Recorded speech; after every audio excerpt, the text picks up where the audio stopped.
We continue on with love-hate as we get into the pass catchers led by Mike Evans against the Falcons this weekend. Barry, we saw A.J. Terrell get hurt against the Jets last week. And Mike Evans, it really doesn't matter who he plays. No, he is Mr. Consistent, 10 straight seasons to begin his NFL career with 1,000 yards.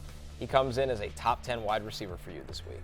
He's been nothing short of phenomenal, especially the last 4 weeks where, I tell my daughters, find someone who looks at you the way that Baker Mayfield looks at Mike Evans. Over the last 4 weeks, he's got a 33% target share with a 16.2 average depth of target. He's gotten at least 4 deep targets in every single game. Falcons tied for the second most touchdowns allowed on deep passes.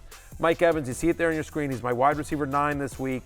He's been nothing short of phenomenal on his way to a Hall of Fame career. Yeah, the Falcons are in trouble in this one. To your point about A.J. Terrell, you mentioned this on Monday, the replacement there, Clark Phillips III, he's 5'9". Yeah, so he's not going to be able to cover Mike Evans, you would expect. Now, Terrell did go through limited practice, but he's in the concussion protocol. We'll see if he's able to go. Nate Landman as well, who's been their best linebacker this year, he is injured too. Not sure if he is going to play.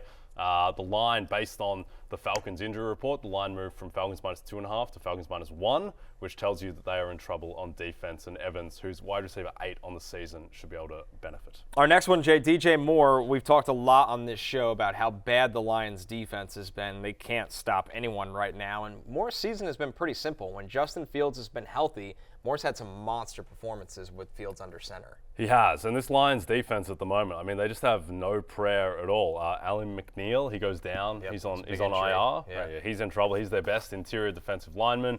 And I think that this Lions defense now, like outside Aiden Hutchinson and maybe Brian Branch, who's an above-average player on the defense? I don't think there's anyone. And they're just getting lit up time and time again. They have 21-0 against the Saints, and that all of a sudden that was a game. They really could have lost that game because they just cannot stop anyone through the air. We've seen what Justin Fields was able to do to them just a few weeks ago in a game that the Bears really should have won in Detroit. So DJ Moore should be in for a massive day. 40% target share in the 2 games since Justin Fields returned. 22 or more fantasy points in the 4 full games he's played with Fields under center. And it's worth noting that wide receivers who see at least 7 targets against the Lions are averaging 17 points per game. 7 targets or more against the Lions, you're averaging 17 points. Again, he's got a 40% target share. He's wide receiver 13 for me this week, and that might be too low. All right, DJ Moore, wide receiver 13, and right behind him, Chris Olave at wide receiver 14 here, Barry, against the Carolina Panthers. Now, we don't know the exact status of New Orleans at quarterback going into this game, but honestly, does it matter? No, it does not. He's produced with Derek Carr. He's produced with Jameis Winston. It doesn't matter who's throwing him the ball. Even Taysom Hill will get the ball to Chris Olave. 4 straight games where he's averaged over 2 fantasy points per target, which is just kind of an insane rate. With Jameis Winston this season, a 37% target share. But if Derek Carr plays, obviously he's been producing. Had a big game last week as well. Panthers are bottom 8 in the NFL in terms of completion rate allowed on deep passes. Olave gets multiple deep looks every single game. So, yeah, give me Chris Olave as a top 14 play this week at home against the Panthers. It's so funny with Jameis. That tipped ball, that's right. like Jameis. That was going straight to Jerry Jacobs, right, for a pick. Instead, he gets tipped. A pick Olave, 6, probably. Yeah, and Olave gets the big gain. But if it's Derek Carr, great, because I think he's a better quarterback than Jameis. If it's Jameis, great, because he throws deep a ton. Olave feeds on deep balls. So Olave should, just through volume alone, should have a massive You know what's day. weird about Derek Carr, though, is and I'm now going to a football discussion. We'll get back to fantasy in 1 second here. But all the conversation last year about Tua, and no one's talking about Derek Carr. Like, this is his 2nd concussion, right? Yep. And it's like, you know what I mean? And like, there was real concern, rightfully so, about Tua last year because of all the concussions he suffered, and no one cared. I don't know if it's because when it happened to Tua, it was on a national game. I think that's what it was. And It's just also, honestly, it's because Derek Carr doesn't have Tirico Hill and Mike McDaniel on his team, and no one thinks about the Saints, and no one talks about them at all. But it is serious. And this guy's getting injured in like 50% of his games this year. He's taking an absolute head beating. to toe. It's awful. What is he? He's on the injury report with a back, shoulder, and a concussion? Yeah, it's awful. Like, at some point, I mean, yeah, it is a bit scary. It's awful. So anyway, we're rooting for Derek Carr here as well. By all accounts, just an awesome human being. But it's just a weird one that, like, I just feel like no one's talking about that. And last year, all they talked about was with Tua. Yep. And it's kind of a similar situation, and that there's some concern there. Anyway.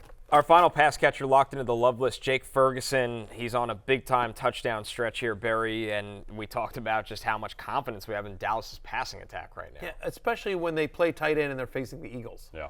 I've said it a million times. Death tax to start your tight ends against the Eagles, including Jake Ferguson in Week 9 when he faced this same Philly team, and he went 7 receptions, 91 yards, and a touchdown. He got 10 targets in that one. Look, tight ends who see at least 5 targets against the Eagles this year are averaging over 16 points per game. 5 of the 7 of them have scored a touchdown in this one.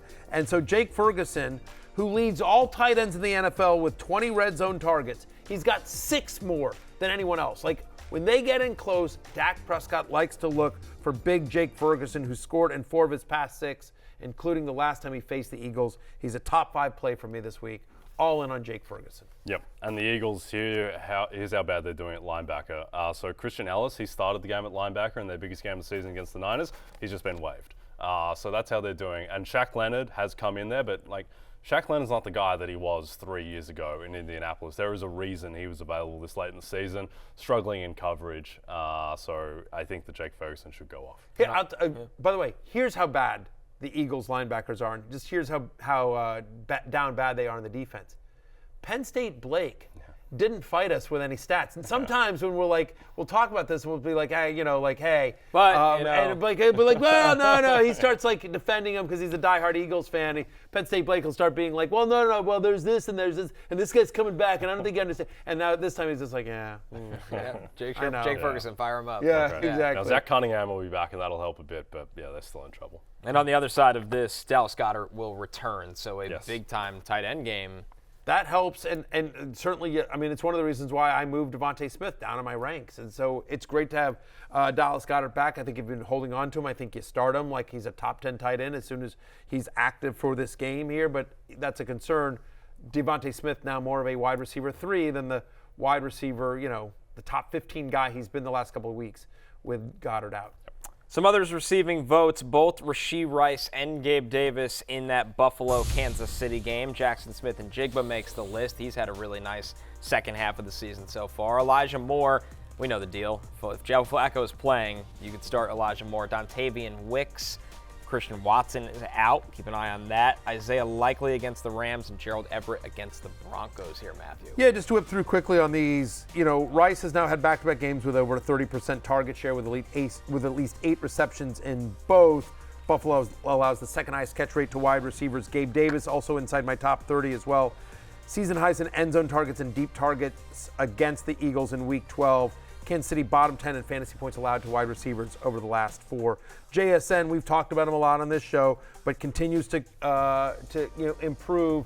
Should have had an even bigger game the last time we saw him. A tough drop there in the end zone, but 11 targets last week with a 29% target share in a game in which the Seahawks are double-digit underdogs to the Niners. Elijah Moore, he's on there. If Flacco starts, you're starting Elijah Moore, especially with, by the way, Amari Cooper missed practice again today. Still in the concussion protocol. No guarantee that Amari Cooper suits up for the Browns on Sunday. You mentioned Dontavian Wicks. 6 straight games with a double-digit target share for Wicks, and especially if Watson is out. You like him against the Giants, who over the last 4 weeks allowed the most fantasy points to opposing wide receivers. Isaiah Likely, nice matchup against the Rams. 7 of the 11 tight ends who have seen at least 4 targets against LA have scored double-digit fantasy points, and then Gerald Everett. Look, Broncos, second most yards and fantasy points to tight ends this season. We were talking about in the break, Brandon Staley saying, hey, there's going to be competition at the running back position. The truth of the matter is, we all love Austin Eckler. He's a friend of the show. He's a friend of fantasy. He's an investor in my company. You won't find a bigger Austin Eckler fan than me, other than maybe Mama Eckler. But the fact is the production hasn't been there. Austin Eckler, the fantasy manager, would admit Austin Eckler, the football player, hasn't been producing at the high enough level that he would want. My point of bringing all that up is they need somebody to do something. It can't all be Keenan Allen. They're getting nothing out of their run game. So here's Gerald Everett, who has at least 4 receptions and 40 yards in both games since he came back from the injury. Nice matchup against a Broncos team that's top 2 in the NFL in terms of most yards and fantasy points allowed to opposing tight ends. All right, we move over to the hate list for pass catchers here. We talked a lot about Adam Thielen yesterday on Keep It Open or Close It Out, but where does he end up coming in on your rankings this week, Barry? Wide receiver 31. Again, since week 8, he's the 48th best wide receiver on a points per game basis. Carolina has a bottom 5 implied team total this week. Don't see a lot of scoring. Feels like what little passing they've been doing is going to Jonathan Mingo these days. JR, next one, T. Higgins. He's got the Colts, comes in as wide receiver 32 for Barry. While Jamar Chase has been fine with Jake Browning, you can't say the same thing about T. Higgins right now. No, you can't. He gets a tough matchup against the Colts. Now, the Colts don't have great corners, but they do have an excellent pass rush. And against Cincy's O-line, which is suspect, I think that Jake Browning will have a tougher time. And T. Higgins, who just wasn't involved last game really at all, I think he may struggle. Colts allow passing touchdowns at the 6th lowest rate in the NFL. I'm also not crazy about Deontay Johnson against the Patriots tonight because I'm not crazy about anyone in this game as well. But look, since week 8, the Patriots are the #1 scoring defense in the NFL. We've talked about this over-under being only 30. We're not exactly excited about any offense in this one. 4 straight games now with under 50 receiving yards for Deontay Johnson with 4 or fewer receptions in both those. So what you're really hoping for, if the volume hasn't been there, and I don't know that he's going to get there with Trubisky, if the volume's not there, is he going to get into the end zone in a game with an implied team total, of like 16 for the Steelers? Yeah, 18 to 12. Like if it's 30 points and the line is 6, 18-12, it's not great. Yeah, I mean, right, exactly. So you're just, I don't know. I have Deontay Johnson as wide receiver 39. Not crazy about the Mitch Trubisky experience tonight. Hey, it's Matthew Berry from NBCSports.com and RotoWorld.com. And I want to thank you so much for watching whatever it is you just watched. Or if nothing else, being too lazy to click out of the autoplay after this video started, after whatever it is you actually wanted to watch finished. But now that you're here, I'd like to take a moment here to ask you respectfully now, okay? I'm asking you respectfully to subscribe to the NFL on NBC YouTube channel. You'll get the latest Roto-World fantasy news headlines, all sorts of great shows, including my own Fantasy Football Happy Hour. So go subscribe now. Again, I'm asking respectfully.